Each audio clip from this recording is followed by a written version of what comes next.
We ready? Look, we know your type, afraid of a fade. You ashamed when I said, shit, a spade is a spade. To me, my transition got me showered in praise. From the streets to the stage.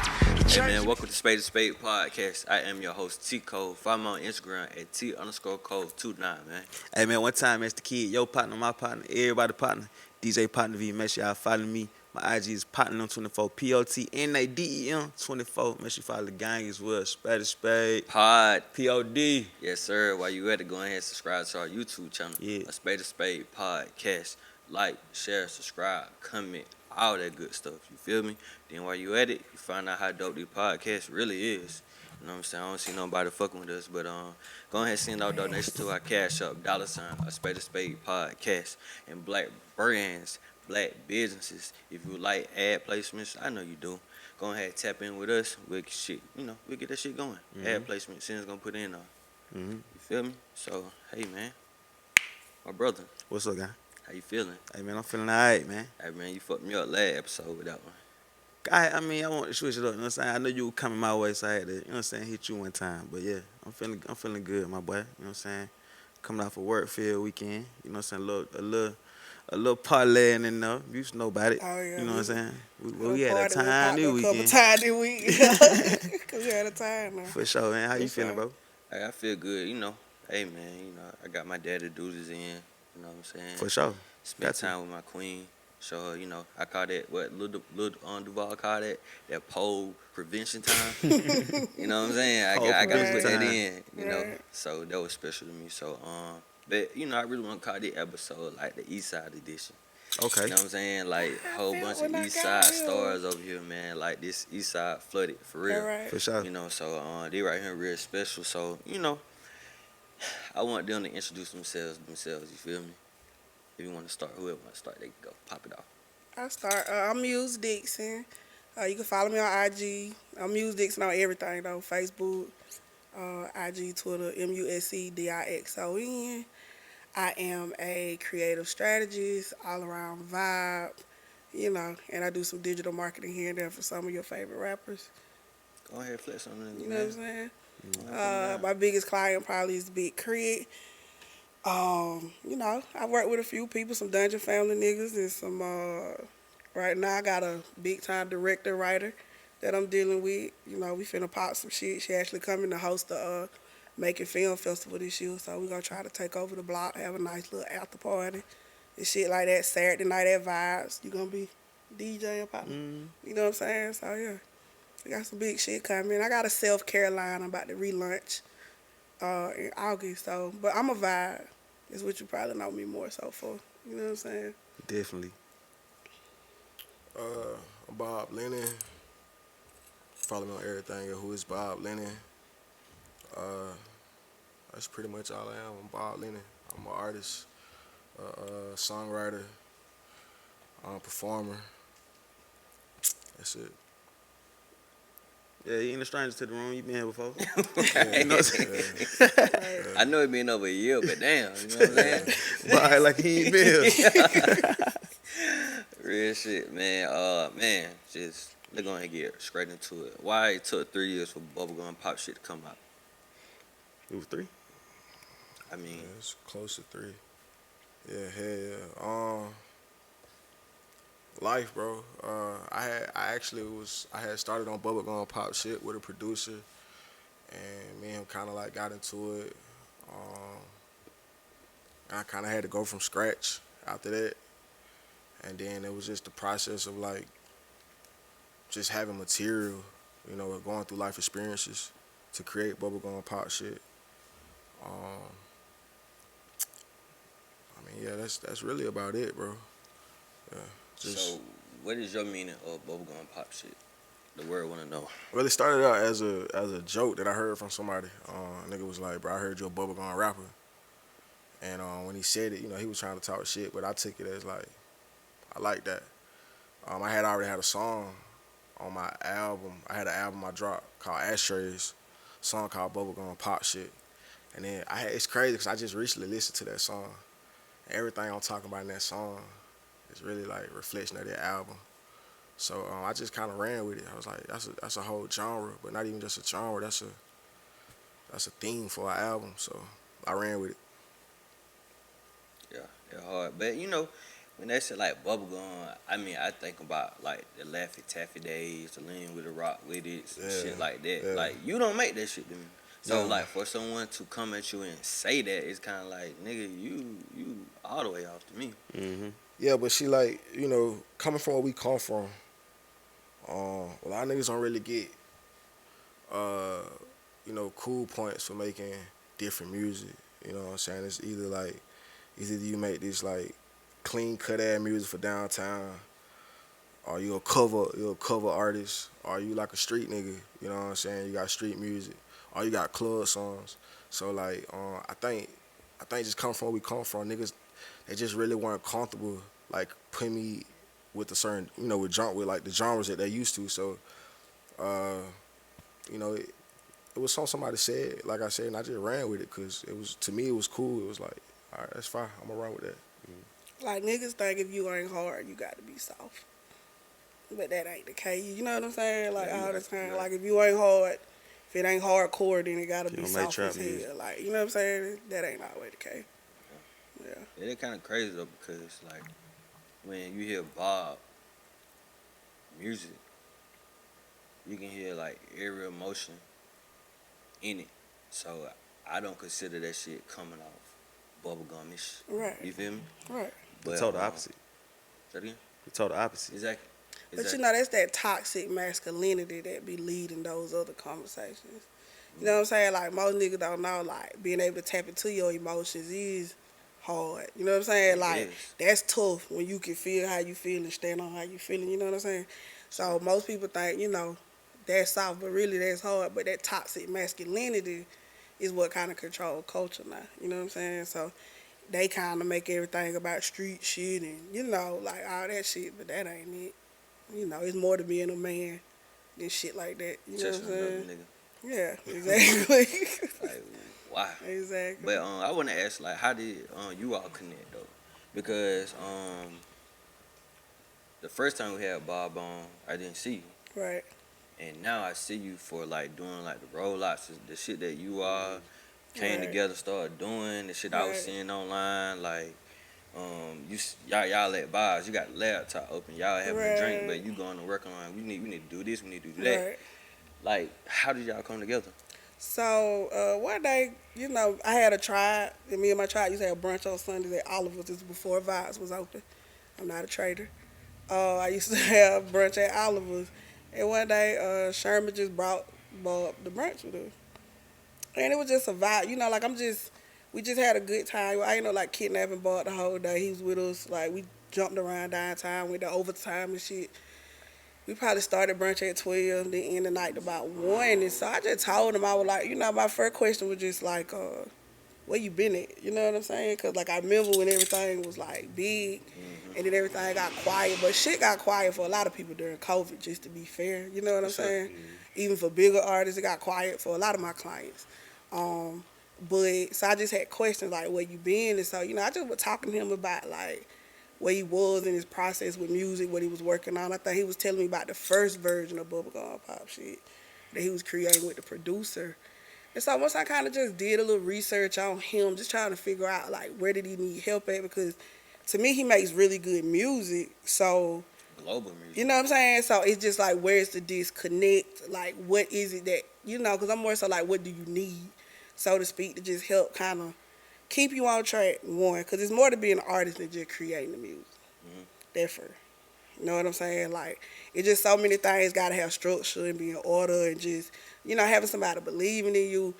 Artists got to be able to have a brain where they can just create. You know what I'm saying? So it's like to have somebody else kind of focusing on the other shit. So once I just kind of did an assessment on him and figured out what he needed, me and him were just able to talk, and then we just became like really good friends.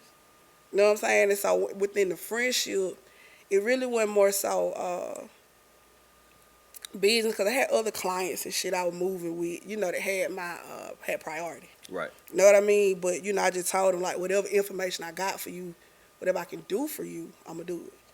You know what I'm saying? And so that's just kind of how it started.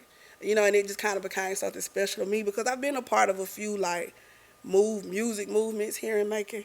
Like I started FM back in like 2012. It was dedicated to my homeboy Chris Harvey that died. He had a label called From Macon, and so when he died, I just swore that I would like try to complete that for him. So we started hosting. So my first artist that I worked with was Robert Dean. And so I taught Dean about branding. Well, I introduced the idea to Dean because Dean is a genius first and foremost. It ain't much you got to teach him. You know what I'm saying? But once I kind of taught him about branding and stuff, we took our shit to a whole nother level. And we pretty much took over the streets. And we kind of like cured the culture of the streets because at that point, different sides was beefing and shit, but they would come to the ballroom on Thursday and all chill for like Dean. It don't matter what side of town you was on. You was there to see Dean rock the show. So once I kind of got into that, I always wanted to be a part of special shit. And so what I saw what Bob was doing was very special. And I was like, it was no way I wasn't going to put my name on it. Or, like my contribution to the culture. Because no matter where I go in life or what I go work on, I'm always come back to Macon and sow something. You know what I'm saying? Like, I don't care what it is. I'm going to come back and sow something into Macon because Macon made me who I am. So, So that was kind of what my purpose of working with Bob Lennon was. Like, okay, this special. If I can get the city as a whole to get behind it, and that's what I want to try to do. Yeah, Bob. What made you feel open enough to work with her yourself personally? Well, I had been like, I knew Muse. I think I met Muse probably like, I think my son was like probably 2. My son 8 now. So I've been knowing her for a few years. Like, that's just how the industry go. I feel like, especially in Macon, when you great, when everybody great at a song, you all kind of like family anyway. Yeah. The same thing with Partner V. I've been knowing Yeah. Partner V since he was on his back porch practicing. You feel me? Okay. On Ruby Drive and shit. It's just how the universe works. So I had been knowing Mule for a while. We just ain't never really connected or talked. But I was always a fan of hers. You feel me? I was like, yo, she seemed dope. You feel me? She seemed like somebody I could kind of like see myself working with. But I'm the type of person like, same way I had got locked in with Shauna Reed with the Walker situation. I ain't never like, if I know you doing so, I ain't gonna be on your dick about no shit. You feel me? So like, I'm gonna do my own thing, and you gonna see me doing me, I'm gonna see you doing you, and then when we come together, we come together. So I think that was another reason like me and her vibed out too, cause I was never just on her coattail about like, hey, I know you work with such and such, can you work with me type shit. So when we got together, I didn't really know what it was gonna be like. I think I was kind of like more like on music shit, and she really wanna fuck with me at first. Like like I would send her like shit, and she'll take forever to get back to me. I had to see where his head was at. Yeah. But what I will say, everything I ever told him to do, when he would hit me up, he was showing me that he was doing it though. Yeah. But I had to see a consistency in that first. Because it wasn't going to be necessarily business between us. You get what I'm saying? So if I was going to just be donating my time to it, I had to make sure, like, his time, he was going to be donating the same time to the situation. And we just going to respect each other's time. You know what I'm saying? Mm-hmm. So I had to just give it a minute. I drug it out, too, for a while. You know what I'm saying? How long? Probably like 3 months. 3 months, yeah. And So then you just being dry for 3 months. Nah, she I wasn't was being dry. busy. Nah, we You were busy. we were I was linking. busy. We were linking, but it was We just come like hang out. I come it hang wasn't like out. the music Yeah. shit wasn't there. You feel me? Yeah. Cause in my head, I'm like, all right, time to get back to work, but I wasn't really seeing it on her end. But then, Cause I had to get to know him though too, like just to make sure, like you know what I'm saying. Like you got, cause I'm a vibe person, so I feel like your vibe attract your tribe. So I gotta make sure we tried first. You know what I'm saying before I just like donate my time to it. But yeah, but he So was eventually. you really listening to the music at the time? Or you just... Well, I had already listened. Like every time he dropped something, I bought it. You know what I'm saying? I'm like that with most artists from the city. Like, I'm going to buy your shit on iTunes and go run your streams up. You know what I'm saying? Like, I'm going to promote it on my socials and shit. Because I just, you know what I'm saying? I be wanting to create culture here. So, I already was a fan of his. It was just a matter of just like, you can't always work with everybody. I got plenty of close friends of mine. Bob will tell you this. Close friends of mine that are artists. I don't work with But you them. don't- You know what I'm saying? Like, you know, so it got to be something. Once I became more business oriented, I couldn't keep, you know, giving my time to the city like that. You know what I'm saying? Like, that's how I end up. When I was doing the FM shit, everybody wanted me to be their manager and all that. I'm like, bro, like, I'm not doing that. Because y'all niggas don't want to do nothing for real. Like, you want me to do everything. And that ain't how this shit work. And when, you know, I end up meeting another artist who he ain't need me to do nothing but just support him. I got a question. Do you feel like our generation is really building a real music Oh my culture here to God, the city? yes. That's why I be deep with y'all niggas. You know what I'm saying? Like, For sure. partner tell you, like, I be in the streets with them, For like, sure. with the younger generation because, like, I see what y'all are doing and I feel like y'all blueprint is better than the one that we had. It's like when I was in the street, it was just a handful of us and we couldn't do everything. Get what I'm saying? Y'all generation, y'all got, let's just say like, when I look back at making a few years ago, I said it looked like all the players on the board now. See, back then you had to be one person trying to be the DJ, trying to be the manager, trying to be the this, trying to be the marketing person. It's like fuck that. Now y'all have so many people in place. You know what I'm saying? Like, and the culture of y'all generation is way more supportive too. I say that. But y'all all just fuck with each other. So it's like you say, like when people be in a certain industry together or a certain culture together, y'all all, cause all the people I run around with, I'm always run across partner V. You know what I'm saying? I'm always run across certain people or whatever. So like, y'all generation, I love y'all. Like, I love y'all, and that's why I focus a lot on y'all, and so that's why I want to work with Bob too, because I know like that was an end for me. You know what I'm saying? I just started aligning myself with certain youngest like Zay. You know what I'm saying? Like just putting myself with certain people who I knew were moving and shaking slim, because I knew like, okay, if I can get behind them, I know what this culture needs because I've done it before. You know what I'm saying? I've built culture before for a certain generation. So y'all generation, I love it because not one person got to do it. And y'all killing this shit. And y'all all getting money too. Yeah, y'all done figured this shit out. All y'all really need is just like somebody saying, yeah, keep doing that. Because every now and again you be second guessing yourself. You know what I'm saying? Keep going. So that's why I just be like, no. Yeah. Go. You know what I'm saying? And if you might be missing, I got it. Don't worry about it. Like, I help you with that part. You know, I just met with a girl today before I came here. Want to start a hookah business. You know what I'm saying? Like, I met her in the club. That Friday night we all was up here. Just, that how I am. If you come to me and you be like, Say, you helping him? Okay, yeah, I help you too. Come meet me Sunday. You know what I'm saying? And, you know, I just want to help y'all because at the end of the day, y'all the future. You know, when I'm old, I'm gonna be living in the world that y'all built. You know what I'm saying? So it's like, shit, let me sow my seeds, you know. I did that. Bob, tell me how long the process was of making this second addition to Bubblegum Pop shit. Um, probably since last summer, since I got with Mule. I had dropped a single called Narcissistic, like right before I got with Mule. Man, that was one of my favorite songs It's a last hit year, man. record. Yes. It's a hit record, yeah. And the video hard too. Yeah. So that kind of like for me started like steamrolling the process, cause I hadn't really put nothing out up until that point. So after I had dropped Narcissistic, that was like the first song that I dropped. I kind of like figured out the formula to like my new artistry, like, cause before Bubblegum Pop shit, I would kind of like just creating music that I thought people wanted to hear. And Really? Narcissistic was like, I think probably like really like one of the first songs that I created that was for me. Can I interject? Yeah. Shit, FaceTime. And that was 2020.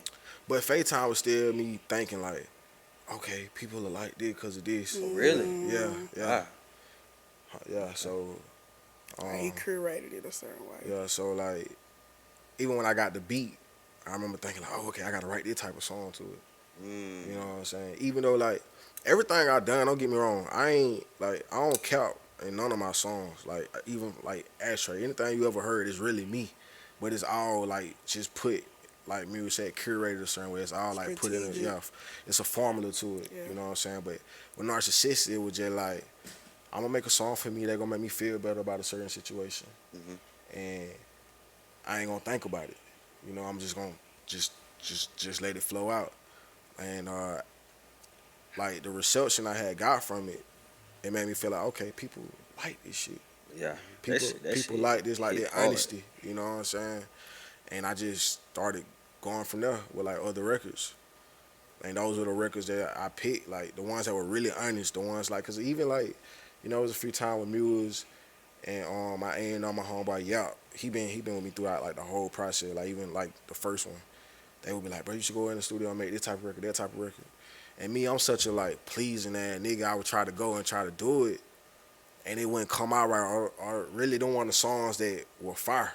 It'd always be the songs that when I just went into the studio and just drop shit. Those were the ones that made the album. So, like I said, since last summer. So it's been about, we dropped this summer. So yeah, about a year. Yeah, about one whole year. Yeah. But to add a lot of what we were asking him for, he just naturally, eventually you learn to stop asking because you can't press. You know, you fuck up the creative process. You know what I'm saying? Once we just kind of stop asking, he just naturally developed a certain vulnerability. Cause I think sometimes you think he's not vulnerable, right? But vulnerability ain't always like about love and sadness and shit. You know what I'm saying? Like vulnerability is just like showing yourself, being transparent as fuck. And I feel like he kind of always did that in his music. But there were certain narratives and stories that Bob Lennon had that we felt like when he get to that place, when he can write about that or write from that place, that's where the magic is gonna be. And so he just eventually started going there on his own. For instance, You know? track 3, Destiny's Little Boy. Yeah. Now, that shit right there, you got real vulnerable on that shit. Like in like the first fucking line, like Immediately. you spoke about, you know, your son, mother. You know what I'm saying? So, what was that feeling like? You hearing the beat first, or you already wrote that shit down? Bro, crazy. Cause Muse just said it like He don't write. like I ain't, bro. My homeboy Spade, shout out to Spade. He sent over there, bro. Like since the beginning, he been telling me, bro, you need to talk about it. You need to talk about it. Yeah. And I would always think like, all right, I need to, but it just never came up. And like even when I went to the studio, I wasn't thinking about talking about that shit. Like it just came out. It just my son lost In the like, moment, though, because like I said, he don't write. He just go in. It just came out. You know Shout what out I'm to Royal Z also. Like when he sent me love the him. beat, I ain't even think the beat was gonna be good enough for the album. Come on home, like I don't really know about this one. So I went in the studio and popped it on, and it just came out. Yeah. Yeah, that one right there, I was like, oh yeah, he telling it right off.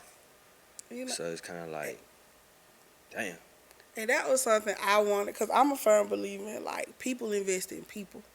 You know, when people know more about you. Like, I always wanted people to know. It's kind of like back in the day when an artist couldn't say they were married or say they had a girlfriend and shit. So it's like, okay, they promote this certain lifestyle, but it's like, okay, you know, it's a lot of niggas out here who are single fathers, raising their kids, who are the custodial parents of their child.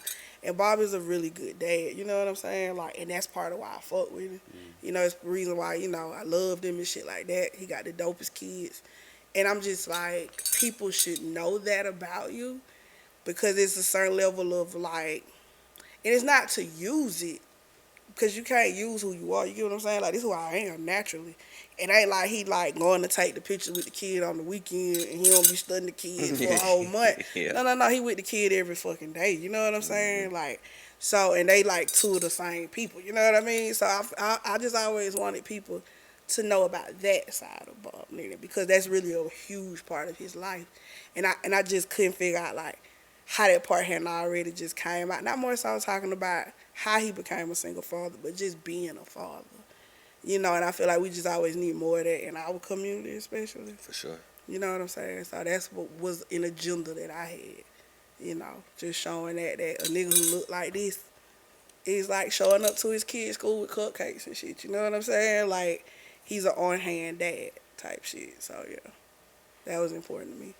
All right, so what made y'all put like track number one, Prom Queen, at the top on instructional wise? So, um, I'd like to proudly say that I sequenced this motherfucking album. Proudly say that. We were having sequencing competitions because Bob's A&R, y'all, is a really good sequencer. For like 5 or 6 months, he would come up with the sequences and they'd be fire, right? Bob would try to do it. We think it's cool. Then Yappa do it and be like, oh shit, this is how it should go. Finally, one day I was just like, the formula is this. You gotta have 5 hit records. Listen to me when I tell y'all this. Y'all did six Come on, off the stop top. stop Like the playing first with it. half, excuse me, the first half, it's like back to Come back, on. back to It's back to heavy. back. It's heavy as Yes, fuck. Like yes. so, and it became 6 because of Swain. Shout out to Swain and Ghost Town. Because before that, the formula was just 5. You know, I remember I learned this from J. Cole camp. Like, you gotta, in this time of streaming, you gotta, because it's about capturing attention. We dealing with people with short, you know, Attention spans. ADHD and shit like that, attention spans and shit. So you gotta give them. That's how you lock their brain in. Once they lock in with them 5, they'll invest in the last 7. You know what I'm saying? Like they'll let it ride after that, or they'll keep running them 5. But them running them 5 is enough. You know what I'm saying? So. You know, that was my main thing, but also I started realizing, because there's a lot of songs didn't make this album that are really good, but it just didn't fit the story. So what I loved about it was Prom Queen to me was probably the first song Bob played for me out of his new stash of music when we first linked. And I remember knowing then, like, yeah, I definitely want to be part of this shit. You know what I'm saying? So it was important. I had to think about what was a good first song and what was a song that. Why did I say? What was I saying? I was like, Prom Queen got to be first because it's the essence or like bubblegum pop. it's the essence of it, and it's a good first song for all sides, downtown and uptown. Get what I'm saying? Like for everybody who love Bob Lennon, that first song, cause the bass in that beat.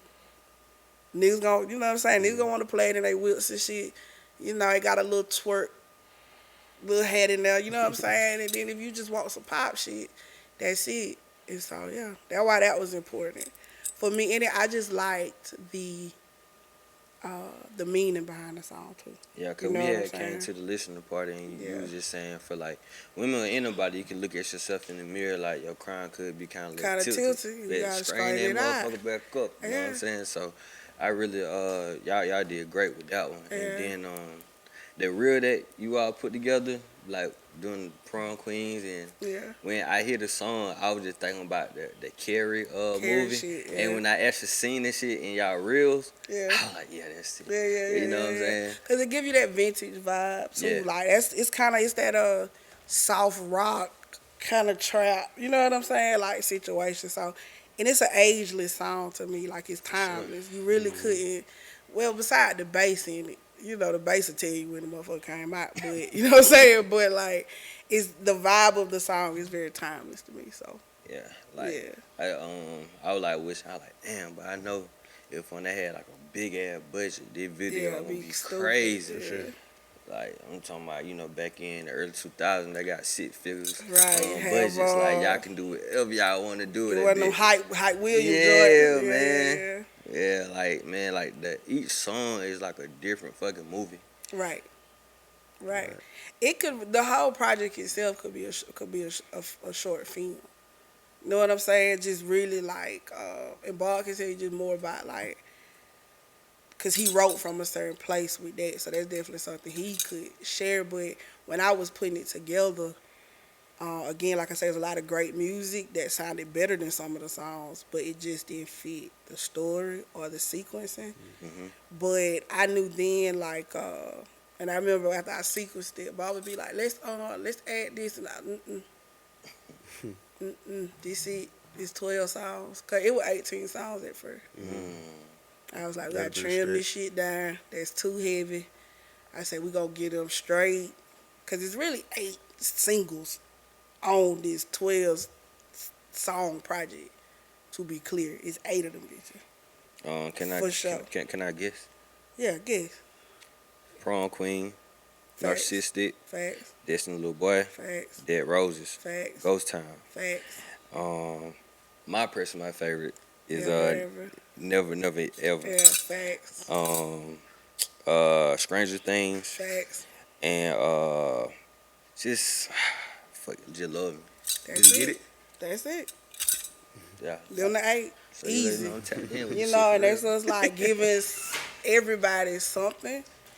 And Love Me could have been in the top, but it just Ghost Town really shifted the album. Yes, that When first Ghost half. Town came in to the, like, we decided like Ghost Town gonna be on here. It was like, okay, I'm gonna have to sacrifice certain shit. Mhm. But after I did that, that was it. Yeah, like that first half, like you said, when Ghost Time, then really that interlude, it like okay, you Yeah. finna step into a whole nother realm. It'll take Right. some You know work. what I'm saying? Yeah. And I felt like the second half was more darker. Yeah. Um, It's a day to night album. That's something I learned from Big Crit. Like, you got to be able to live your whole day to an album. mm, You know what I'm saying? Like, just Right. imagine waking up in the morning to Prom Queen. You know what I'm saying? and then your This day is start. your going to work shit. You on this little boy going to work. You turn, thinking about your day, your kids, shit you got to do later. You know what I'm saying? You get into Ghost Time probably on your lunch break and shit. You know what I'm saying? You get into Never Ever and Through on your way home from work. And then you know what I'm saying? It gets a little moody. The sun setting and shit outside. Like, you need an album you can live your whole day with. Yeah. And I want Bob to talk about, like, how because so many people told us, like, people who know what they talking about Mhm. told us, like, y'all shouldn't drop the album. Shouldn't. They were like, yes, you should just go song for song, I was telling you that single it out. single it out. And I mean, that business structure does work. But But he spoke about. we album people. Yeah, You know but what he I'm saying? spoke about he was on Edson Radio. He would listen to a guy just saying like, people need to start back making Yeah. albums instead of singles. Yeah. You know what I'm saying? But But a lot of those people can't make albums. Let's be clear.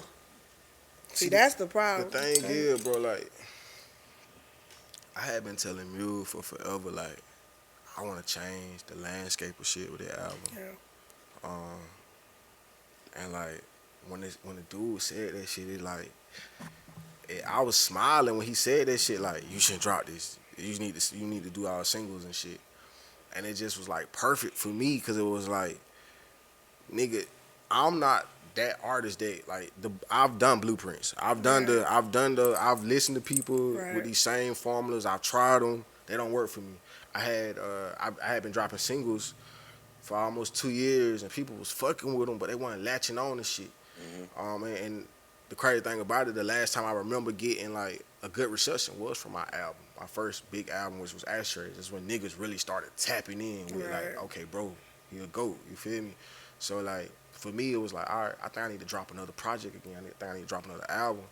And I just think it was just like the movement behind bubblegum pop shit. Right. Cause like I remember I was somewhere and a nigga was like, right after I dropped Dead Roses, it was like, bro, when you drop, I'm like, shit, I just dropped a single. And he was like, all right, but let me know when that bubblegum pop shit Right. dropping. And it just hit me like subconsciously, I don't build people, like program them to be ready for that. Yeah. You know what I'm saying? So when I heard that on the radio the same night, it was like probably 30 minutes after I got off the phone with the dude. He's a pretty big dude in the industry, especially here locally. And when he was telling me that, I already had my mind made up anyway. But then I had heard that, and it just made me feel like, bro, like when these flat screen came out, you know what I'm saying? Niggas had, the TV with the big asses on them, and then there had to be somebody to say, nah, I'm gonna switch the whole game up. So that's always how I looked at music, period. Like, For this generation especially. I just want to stand out, you know what I'm saying? I want to do something different, you feel what I'm saying?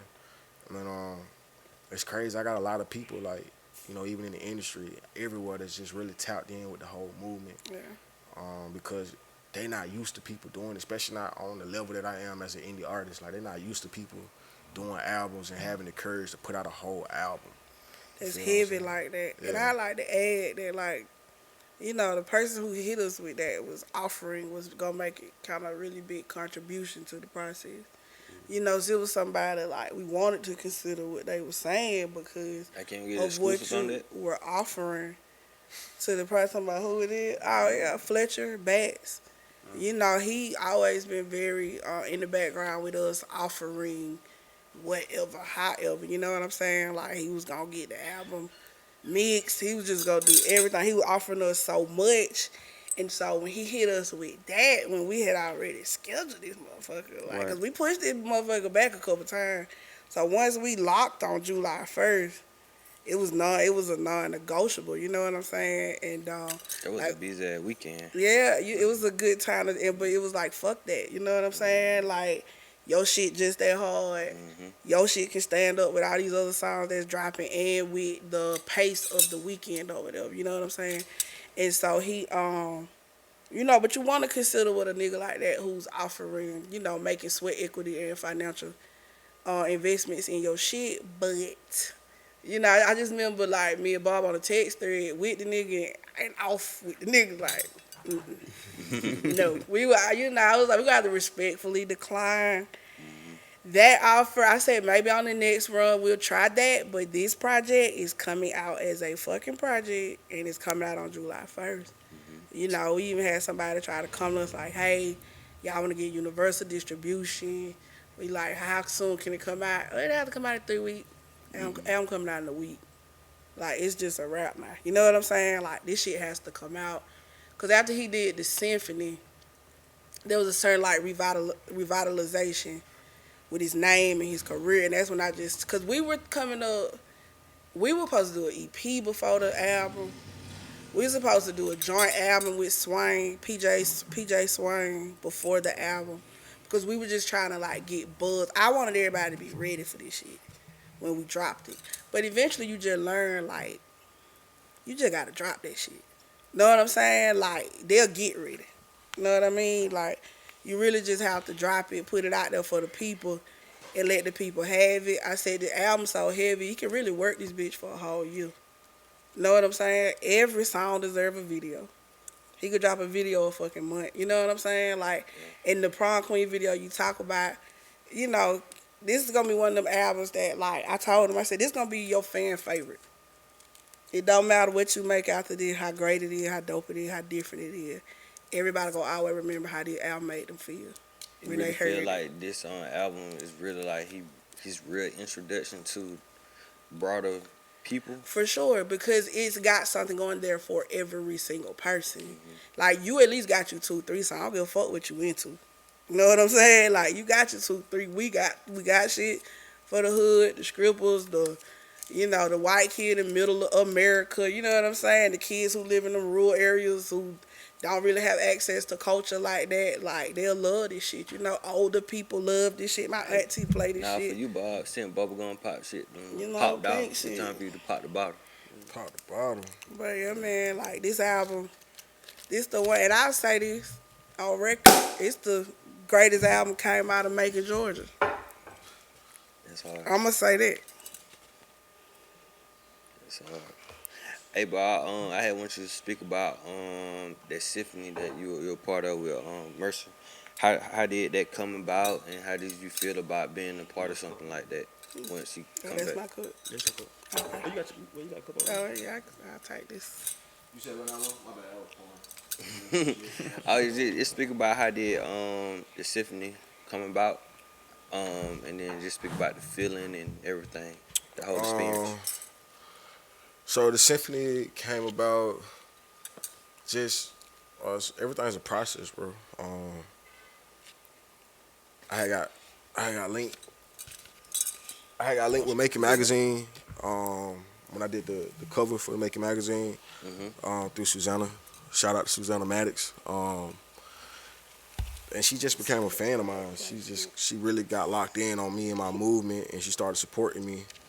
And I was performing one night at JBA, and she had brought some guests with her, like big people, a lady that works for like the Department of Justice, and so a few other big people. And it was crazy because like y'all know my music, it ain't really like clean cut, you know what I'm saying? Like, so it was just it was some people there, but I really like I wasn't stunning them or whatever. I was just doing my thing, and I was outside smoking a blunt, and she got these people coming up to me. She tell me what they do, and I'm like, oh, for real, you know what I'm saying? I'm just being Bob, and she was like, yeah, I want you to meet Robert McDuffie. He's over the classical department of Mercer. So I'm like, oh shit, that's dope. But I'm high.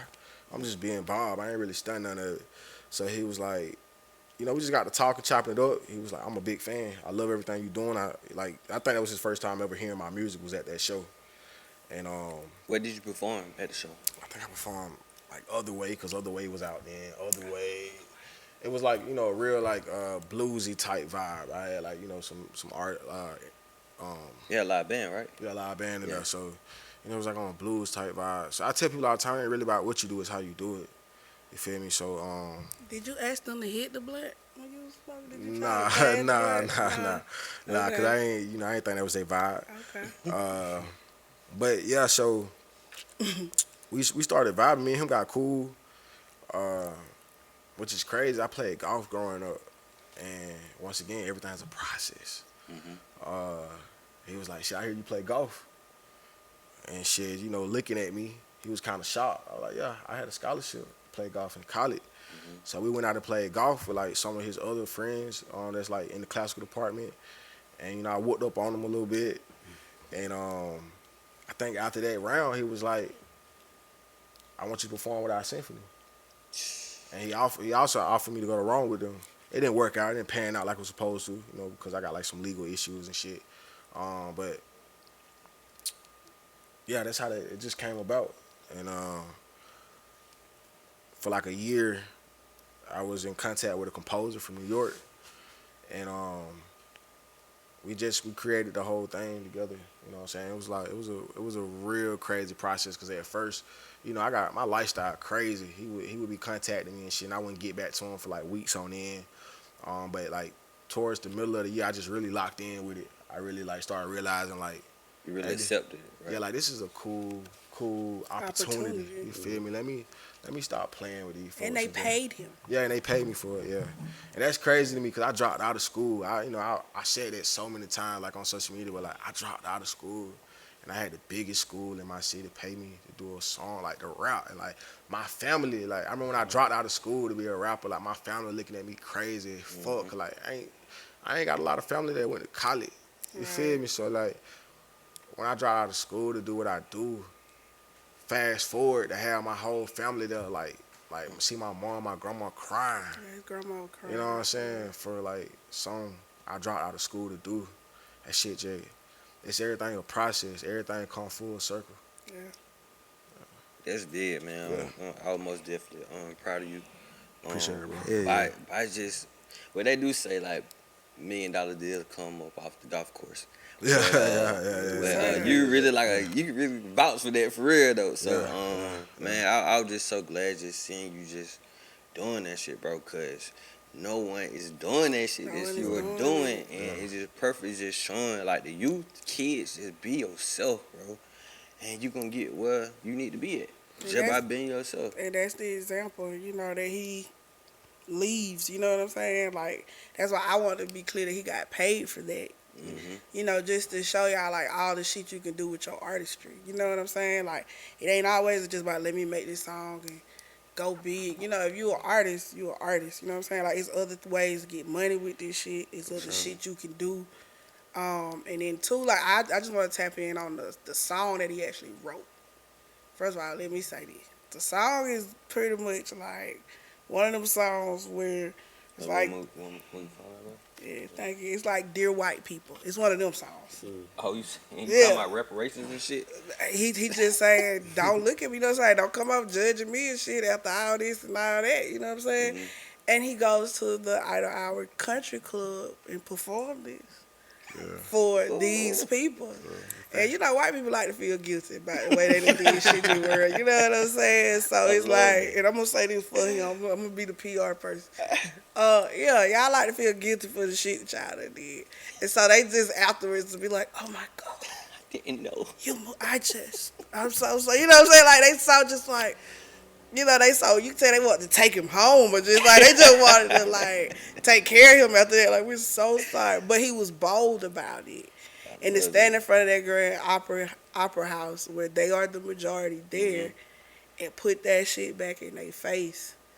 Oh, you know, it's like nobody could ignore the shit. And I sat next to his grandmother in the balcony and she was crying. And Like, the do you had the little whole. glasses? Like And I hadn't had my binoculars, you know what I'm saying? Like, I was supposed to be down on the bottom row with the family, but everybody else I was with was upstairs, so I went upstairs. Gotcha. But I was glad because I was happy I sat with his grandmother because for me, it was a moment just to be able to hold her through that because she was just yelling the whole time like, that's my baby, that's my grandbaby. But to me, how I took that was like, she old enough to know a time where we couldn't even get in this motherfucker. Facts. You know what I'm saying? Facts. And my grandkids, somebody in my bloodline is on stage putting this shit back in these motherfuckers' face.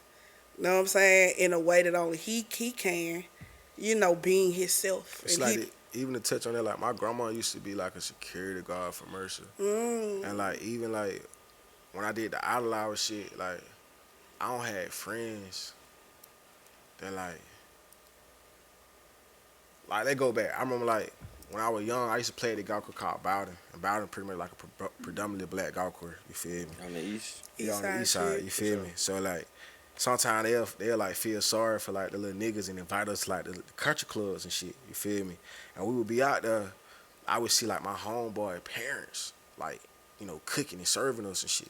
And that shit used to be crazy for me because I used to be like, damn, like golf don't brought me here. You feel me? Right. So fast forward to I'm rapping at Out Loud at the charity event. I'm seeing people I went to school with or like peers that I know serving me. You know what I'm saying? And not to say there was nothing wrong with that, but it just showed me just like, you know, like what your talent, what your gifts can bring you. You feel what I'm saying? Like I said, my grandma used to work for Mercy. She ain't never thought about like being invited to like the symphony or no shit like that, having a ticket to go. You know what I'm saying? So like that was big for me just to like have the opportunity to like be on that other side. You know what I'm saying? Doing what I do, and like. Touch back on like what Muse said, like being myself, bro. Like, man, I remember when I first started doing music, I couldn't get nobody to fuck with me, cause it was just like I would go to like Sparks. Nah, it wasn't even Sparks with the ballroom. I think you were DJing at the ballroom. Then You used to have Monday Night Live. Yeah, the Monday Night Live shit. Nigga wasn't fucking with my weird ass. And then I came down here, cause I'm like, all right, let me try to get these folks to fuck with me.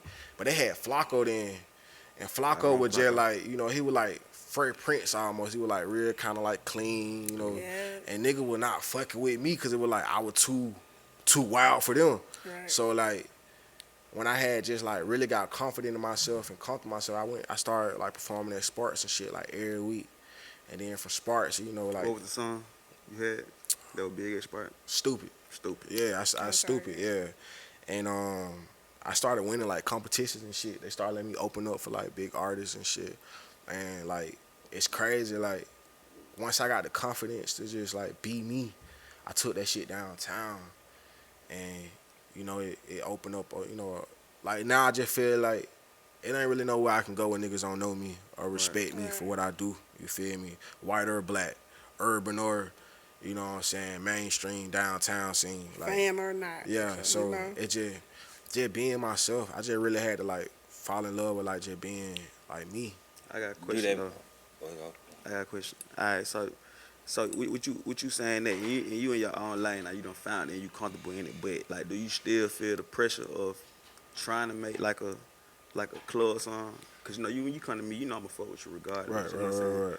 But you'll come to me when you feel like you got a song that I will play you like, but I think you gonna fuck with their partner. Right. They might be your type of shit. Right. So do you feel pressure on still trying to make them type of songs? Not really pressure, just I'm an artist. You feel what I'm saying? I just feel like as an artist, you know, you want to hear your shit. You know what I'm saying? But I seen my boy, damn, what's his name from Griselda. Nigga had said some shit one day. He was like, nigga came to me at the strip club talking about playing my song. He like, nigga, don't play my shit, put some Future on. That's how I feel. I don't really even like hearing my shit in the club because it's just like, I don't even make that type of music. You know what I'm saying? You feel like the DJ being fake by doing that? You just doing it just because I'm in Nah. But I definitely know they doing it mostly because I'm in. Because my shit ain't even really for the club. But I'm just saying, yeah, like, you know what I'm saying? But doing it. I feel like I do have a few certain records that like are a vibe. You know what I'm saying? That I think like are for certain vibes. But I don't really feel pressure no more because it's just like I'm comfortable where I'm at. It's like as an artist now. It was a time where I used to be like, damn, why they ain't playing my shit in the club, man? Folks, you feel me? But now I just to the point where it's just like, yo, that ain't for me. Like, you know, that ain't even my vibe. You know what I'm saying? I'm confident that the type of artist I am, I can be very successful. You know what I'm saying? With a fan base, shows, streams. I'm cool out there. And I can go to the club and vibe to another nigga song and be just as happy. You feel what I'm saying? So, nah, it ain't no pressure, though. And be clear, the club is not it's not the testament to your record. Right. Because a lot of that shit can get played in the club, can't do a festival. You know what I'm saying? Like, a lot of that shit that can get played in the club can't be on while you at the mall and H&M and shit like that on the elevator. Me like, and T. Cole we had that conversation way back with FaceTime. yeah. As we said, we can hear that shopping at H&M. Like, We can like, hear that in a movie. that's one thing I enjoyed about Movie. y'all at the listening session is that me overhearing y'all conversations about, like, and I like the way y'all think because that's what the music is supposed to do. Like, you know, getting your shit placed on TV shows and shit like that. So I just want artists to know that you ain't always got to shoot for the club no more. Like, but I will say this, the irony of this is Bob Lennon have a song about to drop. He featured on it with another artist, Black Male and Ravo, that's his name. Yeah. Ravo, that's gonna fuck the clubs up. And you're not expecting this from him or Black Male. You know what I'm saying? Tapped in with the brand itself. You know what I'm saying? Yeah, and so Slim, actually, DJ Slim, shouts out to him. He been playing it since like last year, testing it out in the club, and I've been there a couple times. It works. So I'm excited for like everything they about to do with that song. Cause yeah, like first time I heard it, it had me twerking in my seat from the phone. You know what I'm saying? Like it didn't even have to have the bass and shit in it. So they done got some samples cleared. I just talked to Mel yesterday. Got some samples cleared. Got it mixed and mastered right. So that's coming out next. Okay. That's just the irony of that. All right, Bob, you were talking about just being yourself.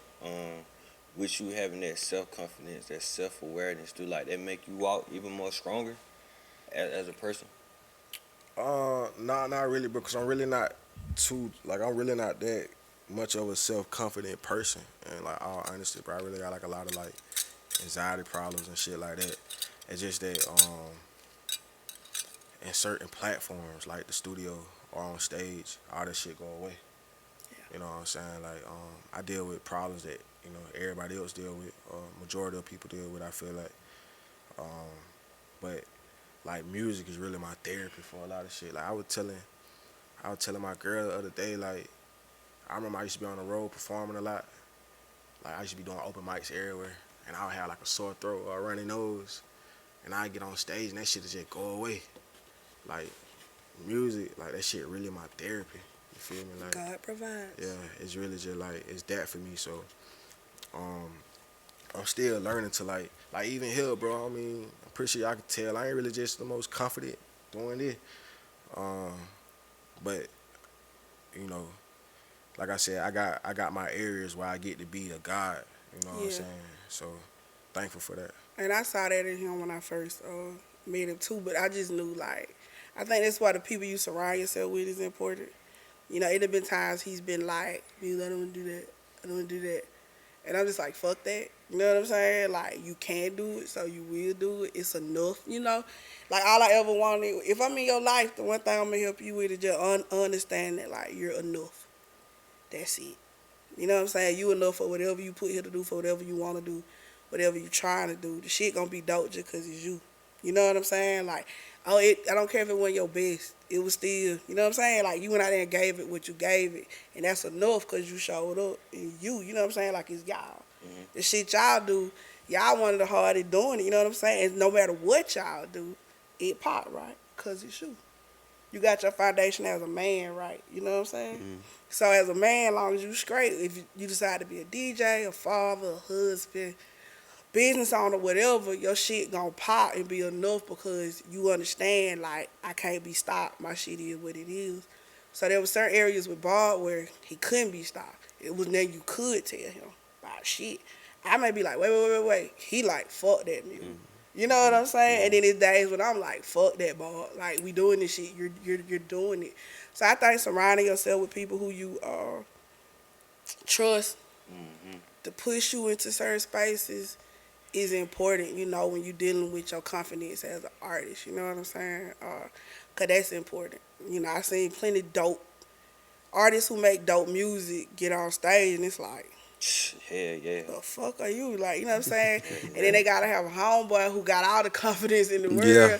but ain't got the talent. You know what I'm saying? Facts. Come be on stage with them. But one of my favorite things with Bob Lennon, like, seeing him on stage is really where the magic is.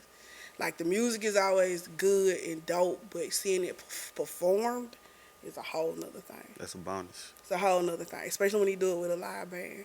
And most rappers here not doing it. I ain't gonna say none, but most rappers here, they aren't doing it. I mean, that fact.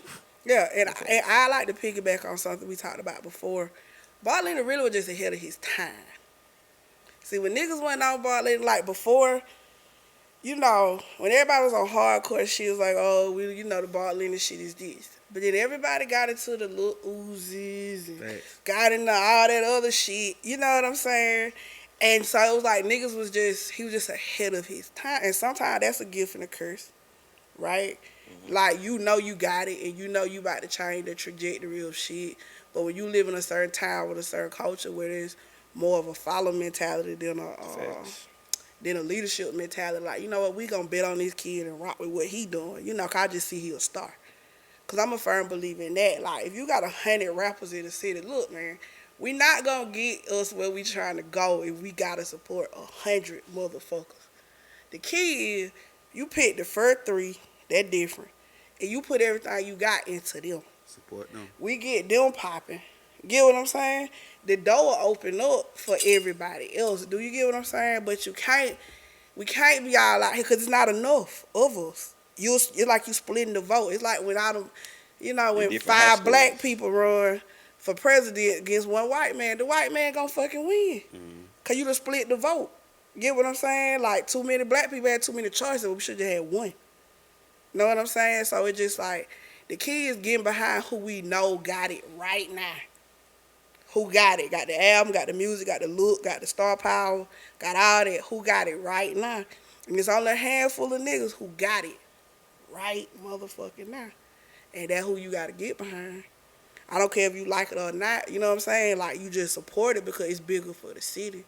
You know, the more people that's on, the more millionaires we create, the more money that gets sold back. You get what I'm saying? So that's how you know we got to start thinking. But yeah, Bob Lennon was just ahead of his time. Real shit. You know. And then y'all fell in love with all them other niggas who had the same sign. When you had a nigga right here in your backyard who been on that, you know, who you could have been a pioneer. You know what I'm saying? That was scared. You was scared, you know, but you just like what's popular. Everybody like winners. For sure. They wait on you to win first. Don't nobody want to be with you. See, I fuck with you while you know, because I know you a winner then. Like, a winner ain't got to win shit. You know what I'm saying? You already won. Like I said, once your foundation straight is who you is, you will know. I know a winner when I see him. You know? And so I'm like, if I fuck with you, I'm going to fuck with you from the bottom and help you get where you going. You know what I'm saying? Or let me be the person who got your back in this situation. Because once you reach the net plateau, there's plenty of people for that. You get what I'm saying? But this plateau, you know, it's a lack of support there when you on your way up. You know what I'm saying? So you need somebody who just believe in you wholeheartedly to put it behind you. But yeah. So I'm gonna ask both of y'all a question. Are y'all really proud about bubblegum pop shit? I'm proud as fuck. Like, I feel good that I was a part of it. You know, that I can say that. Like, because historically it's gonna matter. Like, one day there's going to be a conversation about this shit. There'll be some behind the music, like, episode. It'll be these podcasts that we doing. It'll be 10-year anniversaries and shit. And I can say, oh, yeah, like, this what I did. This what I contributed to that situation. Or, you know, Bob Lennon, he became this. Like, yeah, this is how I contributed to that. You know what I'm saying? Like, it's just me adding to the zeitgeist. You know what I'm saying? Like, adding to the culture. So I'm proud as fuck. Like, again, I think it's the best album ever came out of Middle Georgia. What you think, Don't bro? argue. Yeah, I'm proud of it. Yeah. Come on, man. Say hell What we gonna pop yeah, shit? Man. Yeah, pop your Yeah, shit. I'm proud of it. Yeah. I mean, honestly, I was nervous as fuck dropping it, cause you know, if you listen to it, it ain't really like Prom Queen. You heard the first song, you ain't heard no shit like that before. It You ain't know the what I'm saying? typical. It ain't the typical. So I was scared, like, oh shit, niggas ain't gonna fuck with this shit. Niggas ain't. But every day, to this day, I get niggas coming up to me like, bro, that album, you feel me? So I'm proud of it, bro. You know, as an artist, you always want more, you feel me? But I'm really like content with this shit. Like I'm really like, damn, I did that. You know, we did that. Yeah. So, Hey man, I want to go back to one of the songs, and I tell you what my favorite. Never ever. Never ever. Like, yeah.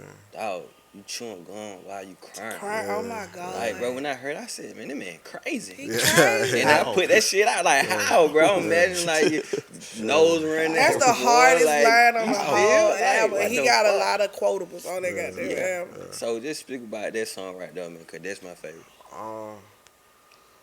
So like the whole album, like shit, even like if you go back to the song from Ashtray, Bubblegum Pop shit, I created about a girl, we and her were going through it at the time, like split up for a little while. And you know, in the song I say some crazy shit like, I can't even fuck a bitch without you. You know what I'm saying? Like, and I took that whole concept and turned it into an album. Like, I gotta say the most crazy shit, the most really shit that I'm feeling, to let a bitch know that I'm missing her, but fuck her at the same time. Cause it's just like, even though it's wrong, that's how niggas be feeling. You know what I'm saying? That's how people be feeling. Not even just niggas, cause the album could be for a female too. You know what I'm saying? So, whenever ever, it was just, once again, I didn't even know I was gonna. When I went in the studio, the song just came out, and it just, like, honestly, bro, like, back on that toxic masculinity shit, bro, I am a nigga. I try to be cool.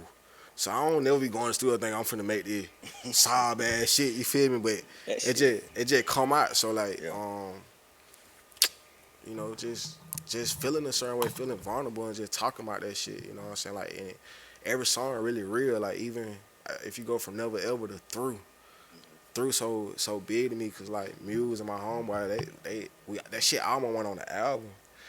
And I kept pushing for it, like, yo, this song gotta be on the album. Cause it's like, it's one of those songs where it's like, it ain't one of my favorite songs, but to me it's like it's like, you remember when Bush used to have them little laces in it and shit? That's probably his most You toxic. remember when Bush used to have like them laces or thread in them, like books? Books, okay. To me, that's like, The it's a piece of thread, like for the album, like,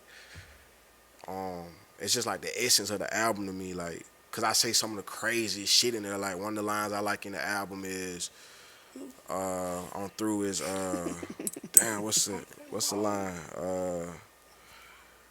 Your friends is ops, and them bitches need counseling. I would never talk to that nigga again. That's all right there. I would never. When I heard that shit, I said I would never talk to this nigga again. Like they ops, you feel me? They need counseling, you know, like, it's just lines like that in the album that really touch me. And it's just like I said, I really found myself, I found my artistry throughout that album, like, just really like learning how to just really like go in the studio and make music. Cause I used to stress about shit. Like, I remember I was telling my homeboy, like, I be feeling like Mike when I go in the studio. I used to be scared that, like, bro, I'm gonna go in the studio and this shit ain't gonna work today. You know what I'm saying? Because, like, really, I'm really just Chris. You feel what I'm saying? Like, I ain't grow up wanting to be a rapper. I just was good at this shit. You feel me? So like, I used to go in the studio, I used to be scared, like, damn, what I'm gonna talk about today? Is this shit gonna come out right? And I still feel like that sometimes, but at least I know that, like, I got a topic every time I go in the studio, because it's just my life.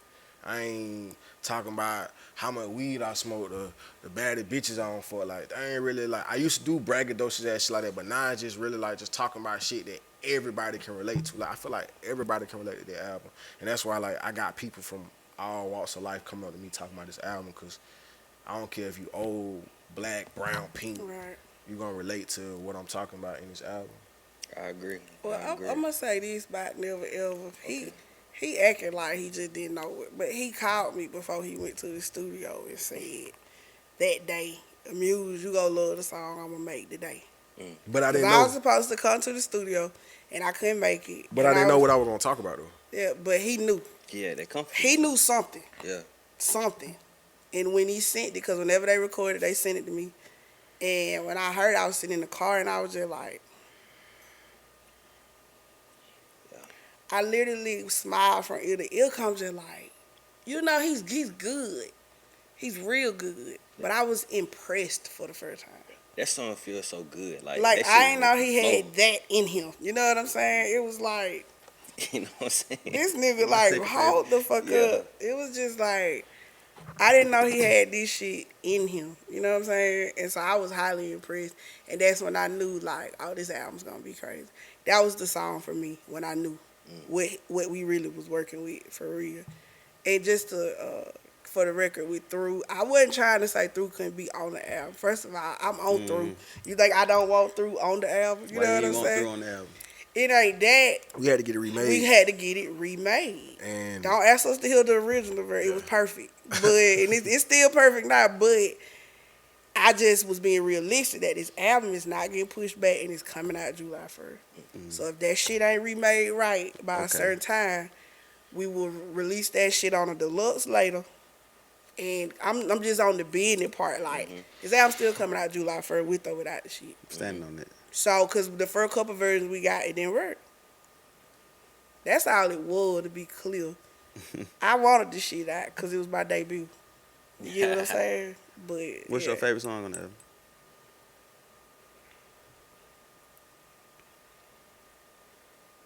All of Other them? Way.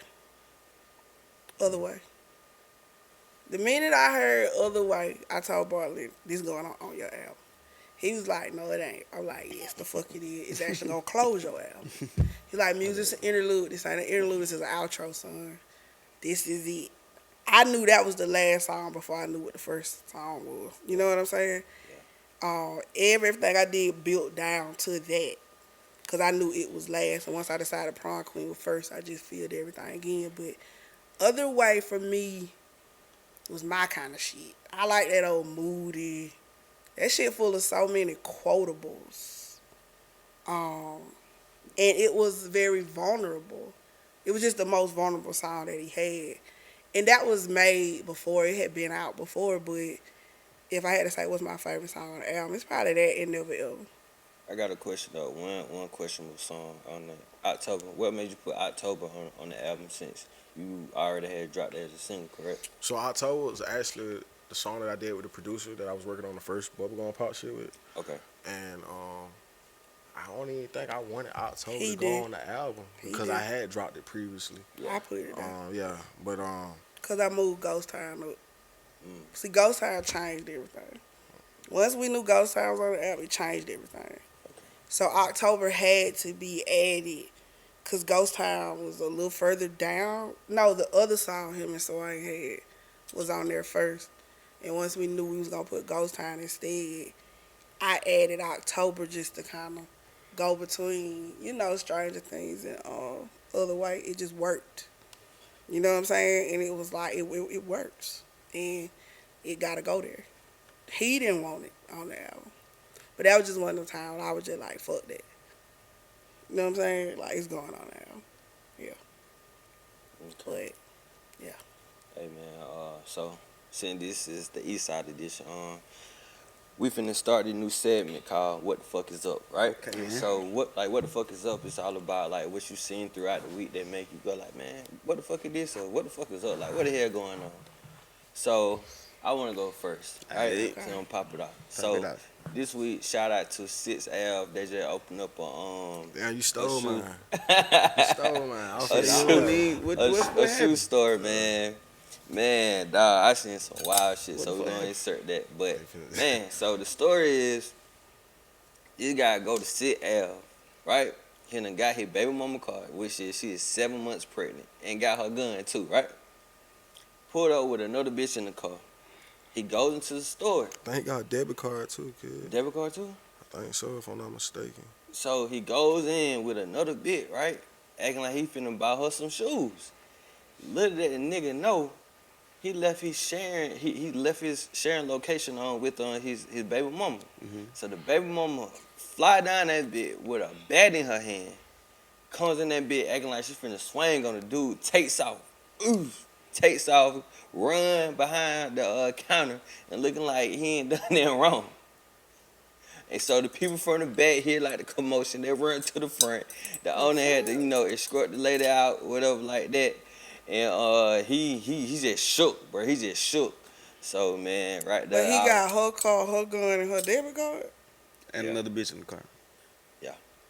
Yeah. Couldn't buy her shoes. Couldn't buy some shit. With her debit card. This shit on camera? This shit on camera. They made a whole promo video out of it. Fuck the VC, cause we in the club too well. We done missed this shit, then we done missed shit. So that when I was like, man, what the fuck is up? It was at this moment that he knew. He fucked up. I'm fast as fuck, boy.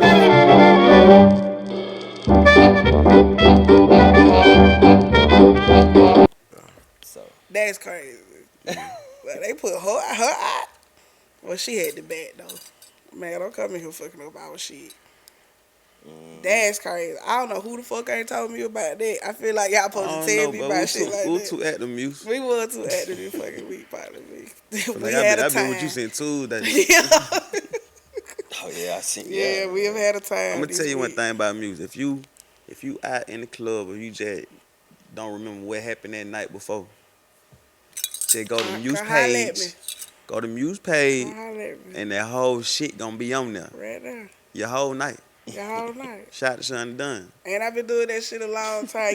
I used to be the only bitch in the club with a camera back. You Like need a close friend now. 02, 03. But you were supposed to be outside. I mean, yeah, but still. I ain't no part of me. You was out the door. I didn't know you got to say that. Listen, but check my record, my resume. People will tell you. If you tell me, hey, don't post me on Facebook. Man. I got you. You just got to tell me that. I move your shit a certain way. Real niggas will tell you that about me. Because, again, I used to be the only bitch in Money's. And that was back when wasn't even no cameramans and cameramen in the club. Wasn't even no camera phones. I had just a digital camera. And I used to be in the club. When Facebook, when they stopped them, more than college kids get on Facebook and shit. Most people, if you go back to everybody's first profile picture, it's a picture that I took. Cause I always, no matter where I was, I had a camera in my hand. So and shit really, like you that. like ATL pits back, First. making pits. First. And to be fair, I locked all them albums on Facebook. Because, everybody parents now. It's different. We were wild and we didn't give a fuck what we were posting on Facebook back then. So just to keep me trying to go through everything and see what I need to remove, I just locked everything. Every now and again I do a throwback Thursday and shit like that. But it was a lot of, I was the only bitch in the club or in the street with a camera. And it wasn't until all the dope boys back in the days be like, nah, you don't come over here with that. So I was like, all right. But then this real nigga got killed. Nigga named Tyreek RP. He got killed and couldn't nobody find no picture of him. You had it. I had a picture of him the night he died, but it was from behind. Cause he'd always tell me don't take his picture. But I snuck one from behind.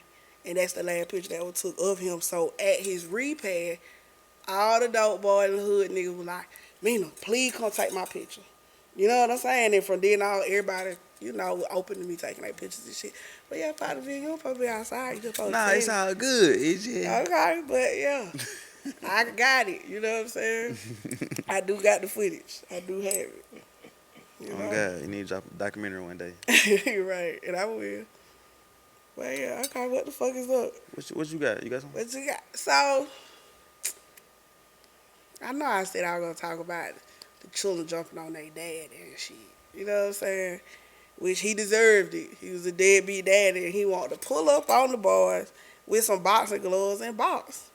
And I'm like, how the fuck you raise the children? But you want to come fight them and shit.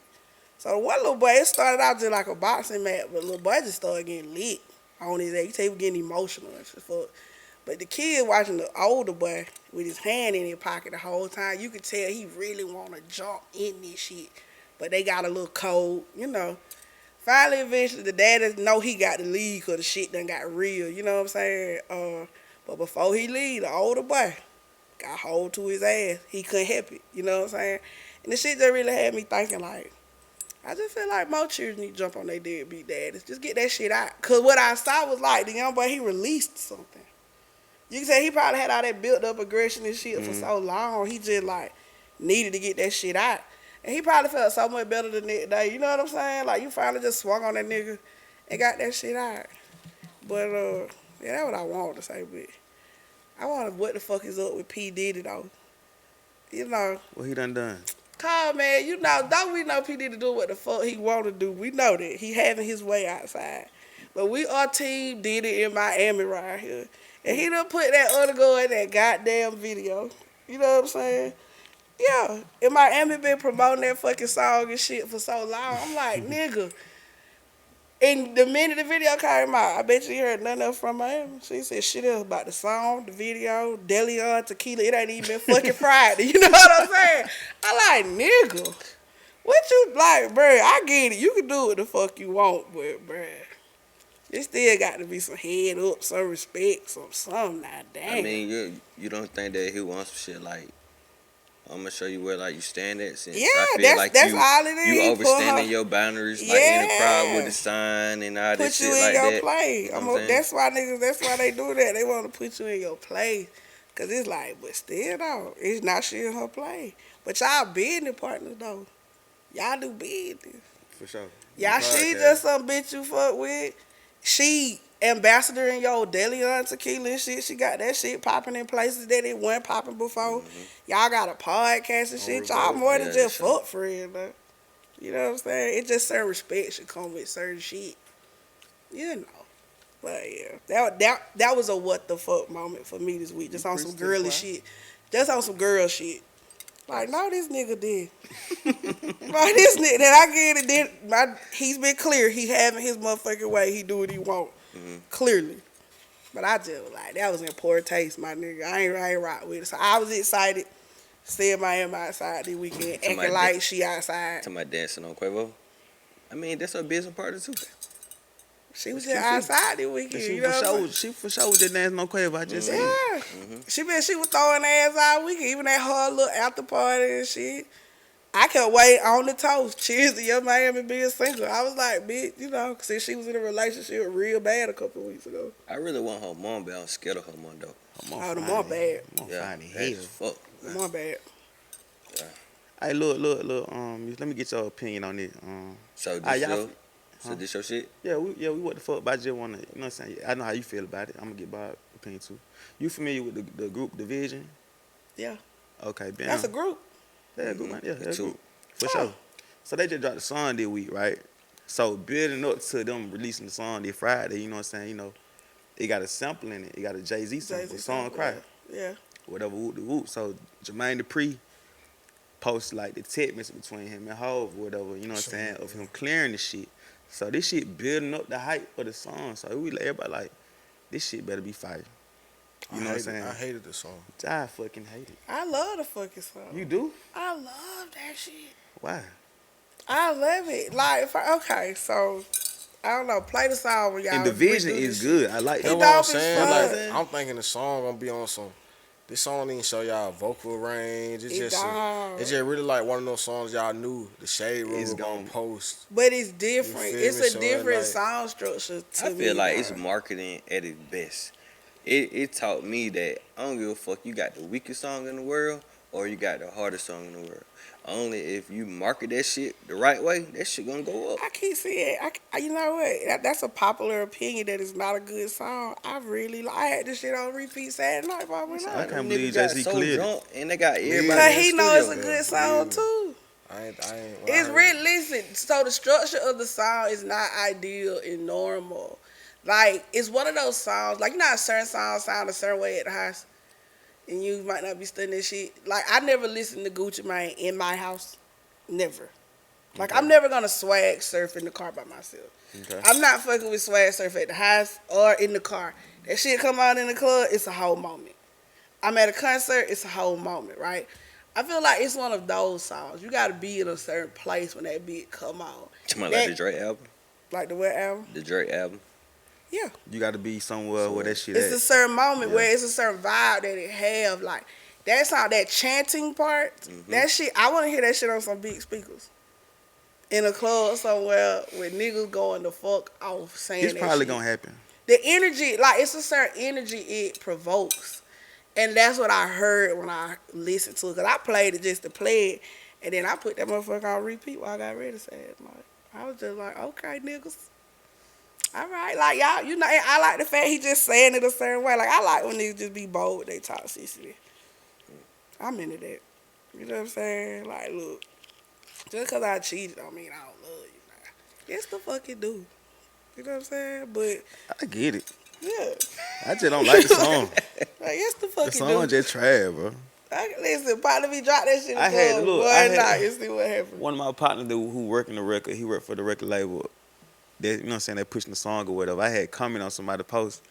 And I was like, man, that song trash as hell. And he came on it with just like, damn, partner. Then Division came on there. And I just deleted my comment. And I was just He like, got scared. Gotta do that nah, not of industry them. shit. No, it ain't Not scared. of them, but my partner who worked records. Because he sent me records and shit. Yeah, And I don't you want to, can't you know be- what I'm saying? It's So I politics. just, You gotta keep yeah. the politics. Cause you don't clean. know what your influence. Yeah. Facts. That's why I deleted it. But, Yeah. you know what I'm saying? You know. I like it.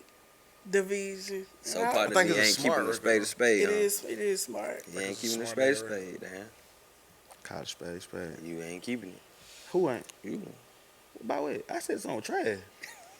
He We just just had to talking about play your his comment, politics. Oh, nah. Yeah. This is for Yeah. show politics. Politics. Yeah, for sure. He in the game. Gotta play the game. Hey, could y'all like wife a thought though? Can we Could y'all talk? wife a thought? Like, could y'all be with a thought?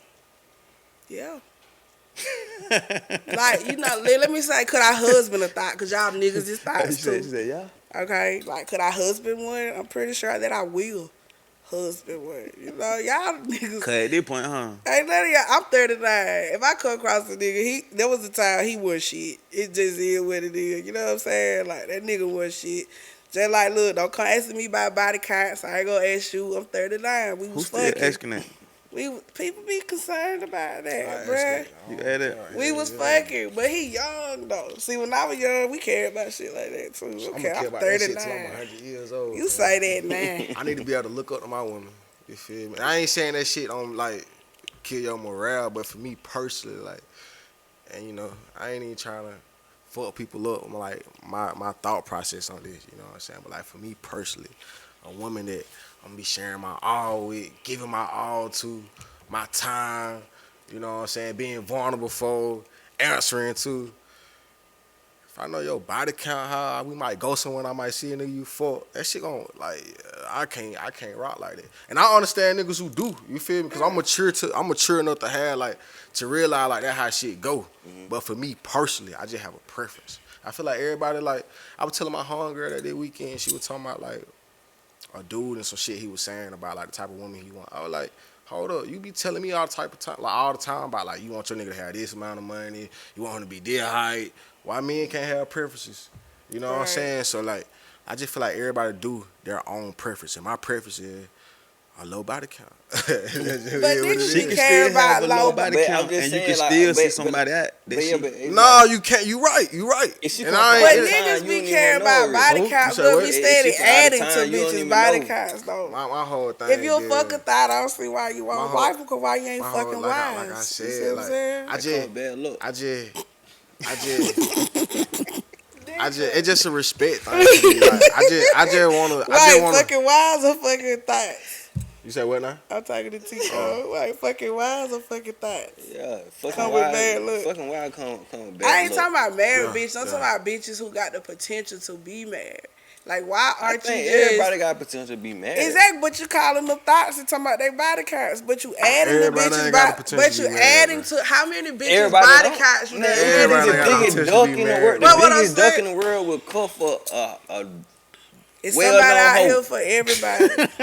You right though. You Because- right though. because You he right. saw But I her don't for seen more- that shit. but- No cap. From my- Because where she we got from, a I good definitely don't see that personality. shit. Yeah. It ain't just about goddamn body counts. Like and shit. nigga, you know she married, then you can call the bitch right now, pull up, she gonna pull up No cap. with that ring on the No finger. cap. Yeah. So I'm just saying.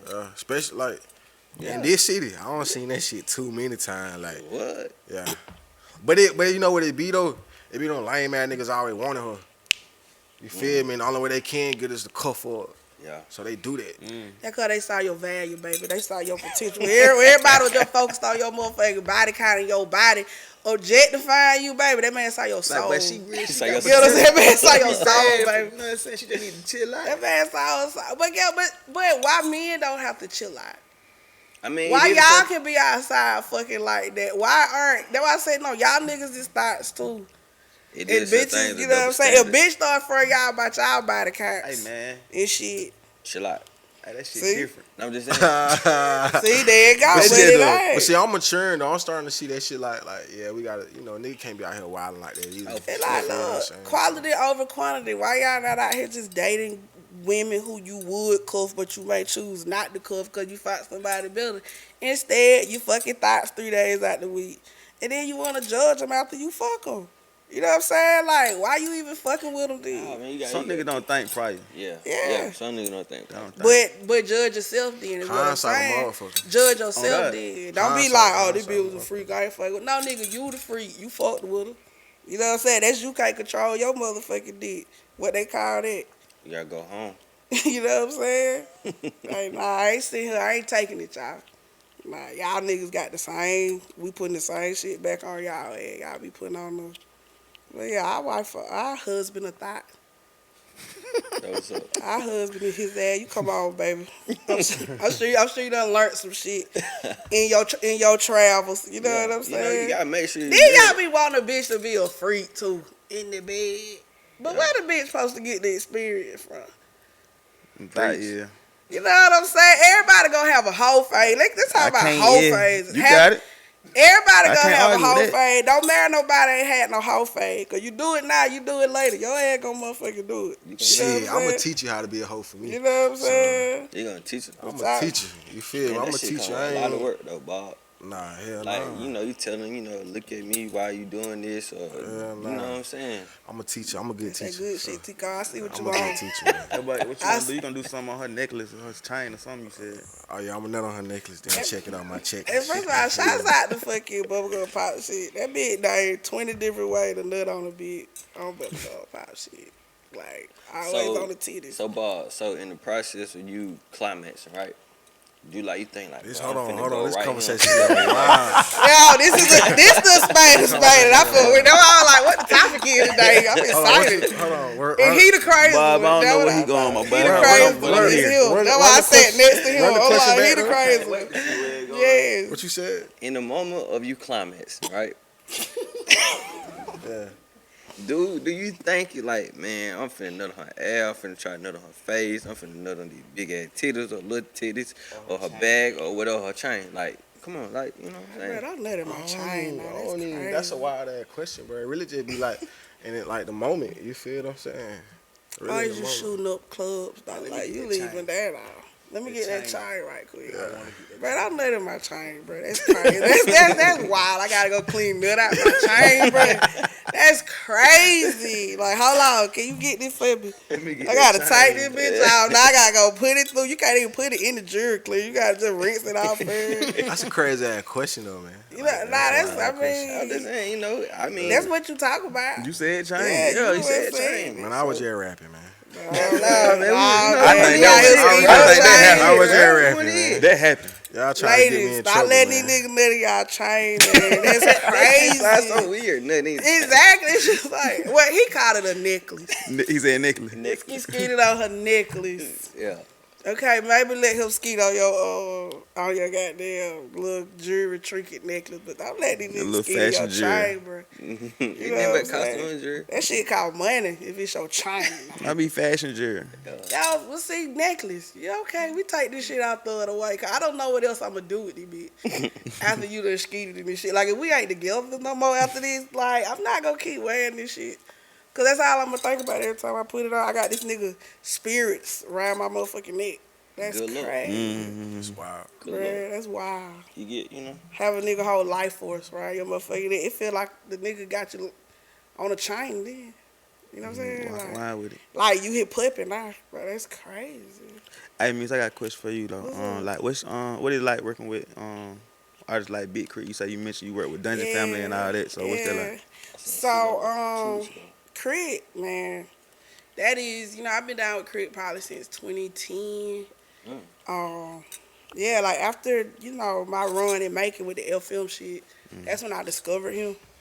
And, I just became a big fan. Anybody tell you if I love something, I become obsessed with it. It's all I want to talk about. And I just support it. Like I was voted a couple things in high school, but I chose to do Most Spirited. You know what I'm saying? Because I could only pick one to do. So they came to me like, which one you want? Because you want about 3 of them. I like, let me get more spirited because, like, I really take pride in, like, creating experiences and, like, supporting, you know what I'm saying, my school and the students and shit like that. So with Crit, that's all it was. Like, and wasn't nobody else on him down At the time. At the time, like, I felt alone with the shit. So I started going on Twitter, just going to the nigga hashtag and talking to people who talking about him. And so I started creating this network of people all over the country. And he started back talking to me. So when he started back talking to me, everybody was wondering, like, who the fuck am I? Right? Other rappers would be DMing me, like, what you do? You know, 'cause we noticed you, like, probably the only person Crit to get on here and talk to. So I was like, you know, I don't do That's shit. Twitter? Twitter. Okay. This was back when everybody would talk to you on Twitter. Everybody. Like, this was like 2010. This was the golden years. 2009, 2010. You could talk to all your favorite rappers, actors, whoever. I got on Twitter. You could sit there and get them a whole conversation. That back when Drake was acting. Man, too. what? I created so many relationships just off that, but it wasn't enough for me to just be on Twitter. I'd follow up and, like, go to events in Atlanta and, like, be like, hey, you know, this me from Twitter type shit. You know, and then now we got a face and we know each other real name.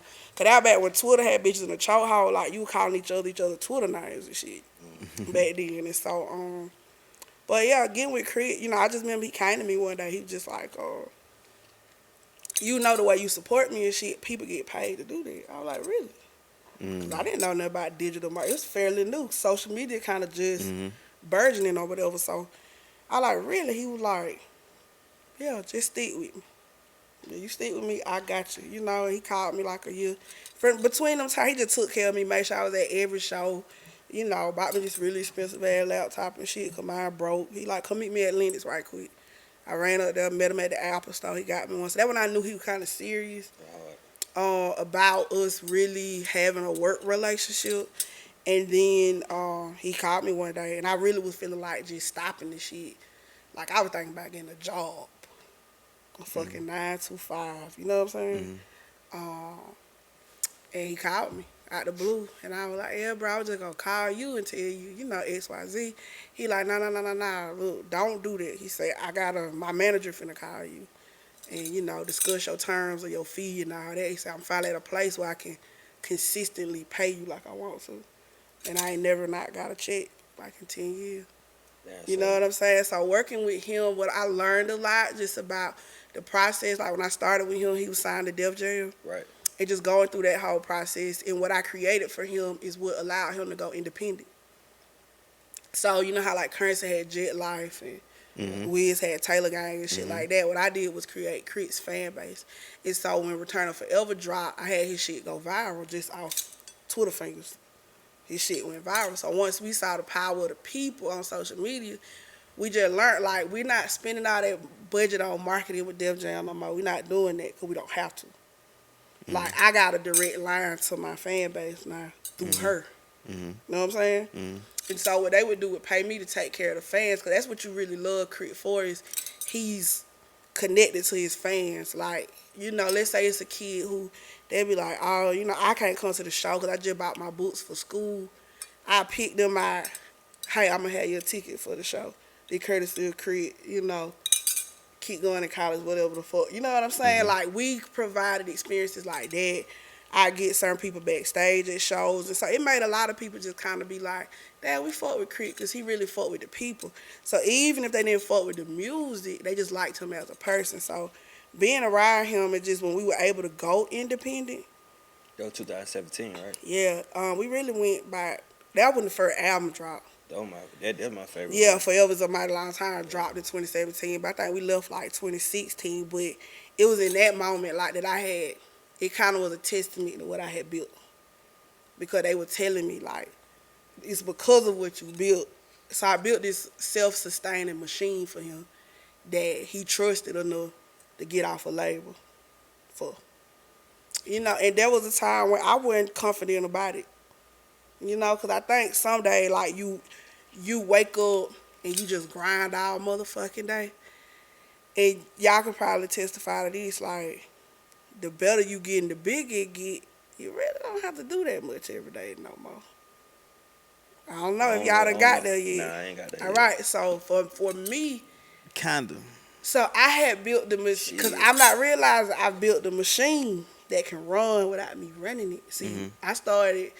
It was I ain't have to be on here every day creating the conversation now because I done created it so much that it just keep going now.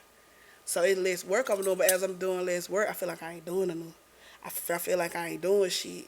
And if I ain't doing shit, it's like, what you got to offer these people? These people ain't got no more use for you. Like, you ain't doing nothing, but the whole while they telling me, like, no, because I actually quit one year. I quit. I was like, I think it's time for me to do something else, you know, because I hated feeling insecure every day. I was waking up every day feeling like I wasn't doing the fucking enough. And so I just told them, like, I think it's time for me to do something else because I'm tired of waking up every day feeling insecure. And I thought that was the problem. And I left, and man, them niggas was on my line. Like, they gave me a good 3 months myself. After that, it was like, hey, because this was right before Crit Is Here was finna come out. And they were like, we can't do this shit without you.